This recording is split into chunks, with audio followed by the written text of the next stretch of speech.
नमस्कार, मैं आर के जायसवाल और आप देख रहे हैं जनमत की पुकार। मौजूद हूँ कोहाट वार्ड में और हमारे साथ मौजूद है चौधरी रविंदर बेनीवाल जी। चौधरी साहब जो भाजपा के नेता हैं और इनकी धर्मपत्नी यहाँ से निगम पार्षद रही हैं।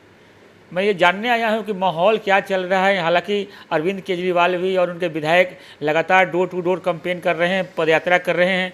वैसे ही कांग्रेस ने भी पदयात्रा शुरू कर दिया है। देवेंद्र यादव जी ने जगह जगह जा रहे हैं, लोगों से बातचीत कर रहे हैं और भारतीय जनता पार्टी के भी कार्यकर्ता और नेता डोर टू डोर जा रहे हैं, झुग्गियों में जा रहे हैं, जगह जगह जा रहे हैं। क्या माहौल है बेनीवाल साहब, क्या रहेगा? 1-2 महीने बाद चुनाव है, कैसे देखते हैं? जायसवाल जी, आपके चैनल के माध्यम से मैं सभी को नमस्कार कहता हूं और सभी क्षेत्रवासियों को छठ पूजा की बधाई और दीपावली की बहुत बहुत बधाई। जैसा कि आपने कहा कि आने वाला माहौल जो भाजपा के बिल्कुल पक्ष में है, जिस तरह से आप देख रहे हैं कि केजरीवाल की नीतियों के खिलाफ लोगों ने अपना मोर्चा खोल दिया है और उनकी सारी जितनी भी गलत धारणाएं थी वो लोगों के सामने आ चुकी हैं। सब उन्हें जान चुके हैं कि वो किस तरह से पाखंड करते हैं और लोगों के बीच में जाके किस तरह का माहौल बनाते हैं।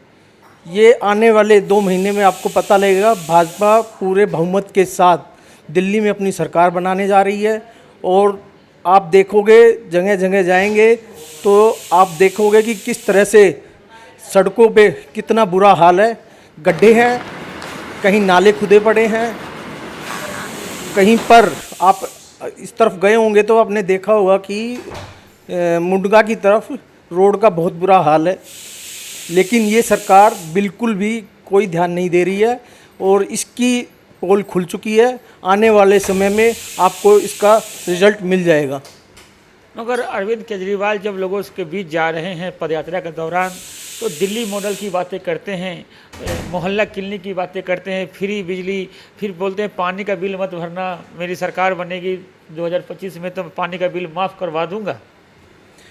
आप ये देख सकते हैं कि जो पानी के बिल की ये बात कर रहे हैं, इसका मतलब ये अपनी सरकार के खिलाफ ये बातें कर रहे हैं, क्योंकि आज सरकार में वही लोग हैं और दिल्ली जल बोर्ड भी इनके अंडर में आता है और उसके बाद ये लोगों को गुमराह कर रहे हैं कि आप बिल मत भरो फिर मैं माफ़ कर दूंगा। लेकिन आप इन लोगों को गलत सलाह दे रहे हैं और आप लोगों के गलत मतलब जो बिल भर रहे हैं उनका क्या होगा? तो क्या वो सब लोग बिल भरना बंद कर दें?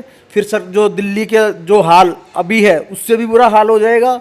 जल बोर्ड का आप पता ही है हाल कितने कर्जे में है। उसमें देखना होगा कि जिस तरह से जल बोर्ड की हालत हुई है वो इसी कारणों से हुई है। ये पहले तो कहते हैं कि बिल मत भरो फिर माफ़ कर देंगे, वो कर देंगे, लेकिन ये नीति दिल्ली के लिए बहुत गलत है। इसी प्रकार आप देखो कितना गंदा पानी, मैं पीतमपुरा गांव से हूँ, आप वहाँ जाओगे तो देखना कि कितना गंदा पानी वहाँ आता है, जैसे सीवर का पानी है। इस तरह की स्थिति यहाँ बनी हुई है। अगर आप जल बोर्ड को ही डुबोने में लगे हो तो फिर किस तरह से आगे नीतियाँ चलेंगी? अच्छा बेनीवाल साहब, आप यहाँ पार्षद भी रहे, आपकी धर्मपत्नी, तो कितनी बड़ी चुनौती है? जैसे क्या क्या समस्याएं हैं जो भारतीय जनता पार्टी की अगर सरकार आती है या भाजपा के कोई विधायक आता है यहाँ पर, तो क्या क्या आप लोगों की चुनौती है जो दिख रहे हैं?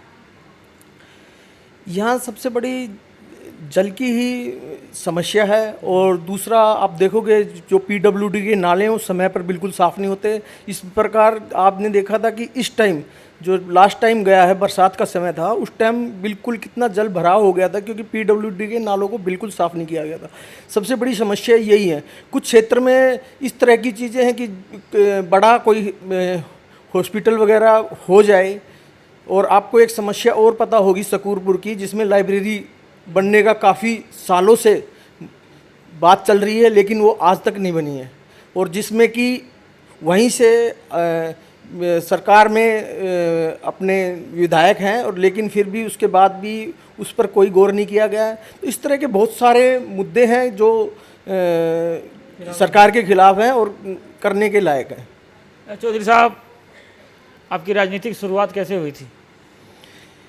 मैं भाजपा में जुड़ा था युवा मोर्चा में जिला उपाध्यक्ष के तौर पे, तो तभी से मैं भाजपा के साथ जुड़ा हुआ हूँ और मेरी उनकी विचारधारा से मैं जुड़ा हूँ और उसी विचारधारा के साथ आगे चलता रहूँगा और इसी विचारधारा के साथ ही मैं कभी पीछे नहीं हटूँगा।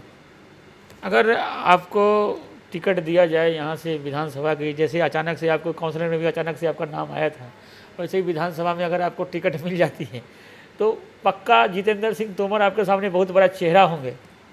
देखो, ये तो शीर्ष नेताओं का अधिकार है, वो किसको टिकट दें, मुझे दें, किसी और को दें, ये तो अभी कुछ नहीं कह सकते। ये तो एक आप अंदाज़ा लगा रहे हैं, तो ऐसा कह नहीं सकते। वो समय बताएगा कि क्या करना है और क्या नहीं करना है। लेकिन है कि भाजपा यहाँ जितेंद्र सिंह तोमर के सामने चल पाएगा? बिल्कुल। इस बार आप देख सकते हो कि हमारे तीनों काउंसलर भी भाजपा से हैं, कोहाट से भी और त्रिनगर से भी और स्कूरपुर से भी।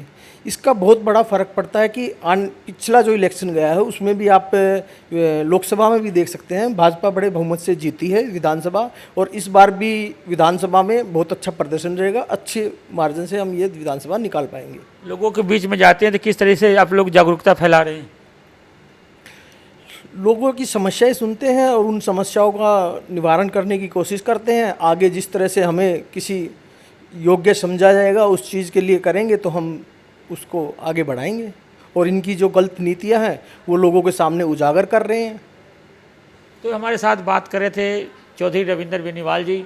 मिलते हैं किसी और खबरों के साथ। नमस्कार।